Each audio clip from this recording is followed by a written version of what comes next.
அம்மா ஸ்கூலுக்கு போன லேட் ஆயிடுச்சுமா, காசு கொடுமா, ஏதாவது வாங்கி சாப்பிடணும்.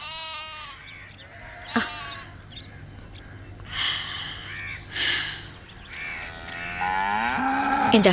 அம்மா எப்பயுமே நீ 10 ரூபாய் தான் தருவ, இன்னைக்கு என்னம்மா 50 ரூபா தர? இனிமே தினமும் உனக்கு 50 ரூபாய் தரப்போறேன். இப்பெல்லாம் நீ நிறைய சம்பாதிக்கிறியாம்மா? சரி வரம்மா.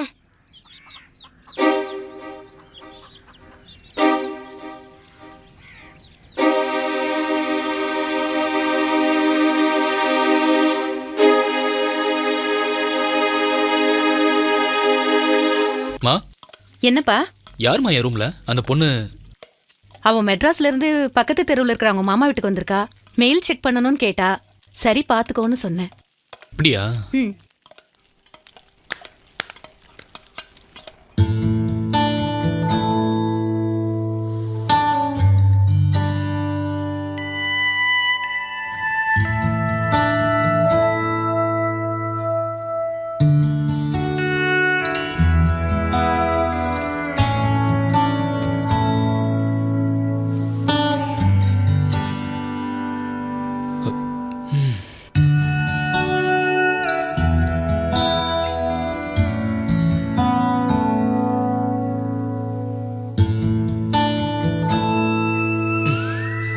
ஹாய்.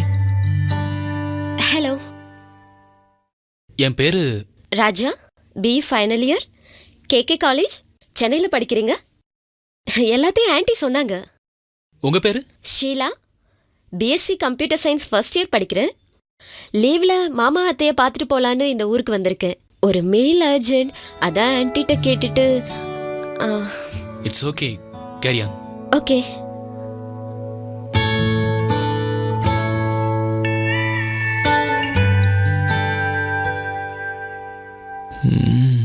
மாத்திரையை போட்டுற வேண்டியதுதான்.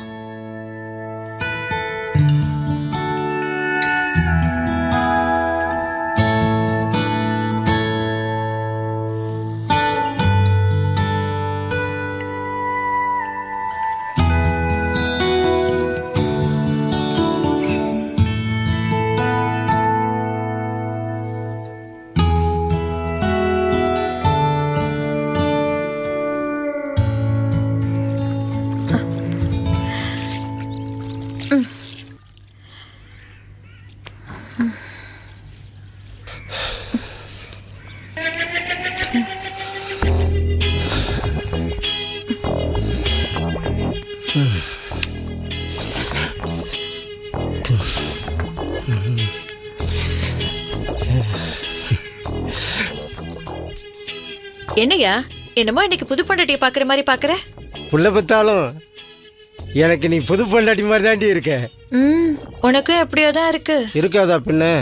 இப்போ கொஞ்ச நாளா என்னை நீ கண்டுக்கிறதே இல்லை. அது சரி.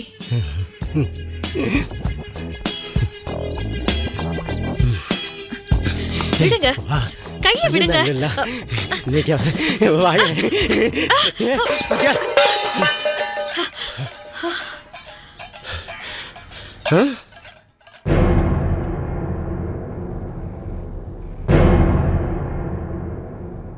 அட பாவி மனுஷா, சொல்ல சொல்ல கேட்காம பிடிச்சு இழுத்து இங்க பாரு, அரிசி பூரா வீடு முழுக்க செதறி போச்சு. வீட்டில் அரிசி செதறனா வாரிடலாம், வீட்டில் உள்ள பொம்பளை செதறனா அந்த குடும்பமே நாசமா போயிருண்டி. ஏண்டி இந்த நகையெல்லாம் அந்த பண்ணையார் பையன் உனக்கு கொடுத்தது தானே? இந்த பாரு, பையனை நான் வச்சு காப்பாத்திக்கிறேன். நீ இந்த வீட்டிலே இருக்க வேண்டாம். போடி போடி, எங்கேயாவது போடி. போ போ, என் மூஞ்சில முடிக்காத. போ, உன்னை மாதிரி பொம்பளை இருக்கவே கூடாது. போடி போ, தெருவில் எப்படி தொலைஞ்சு போ, தொலைஞ்சு போ, எங்கேயாவது போ. குழந்தைய நான் எப்படியா வச்சு காப்பாத்திக்கிறேன். குடும்ப மானத்தை எக்க பண்ணிட்டு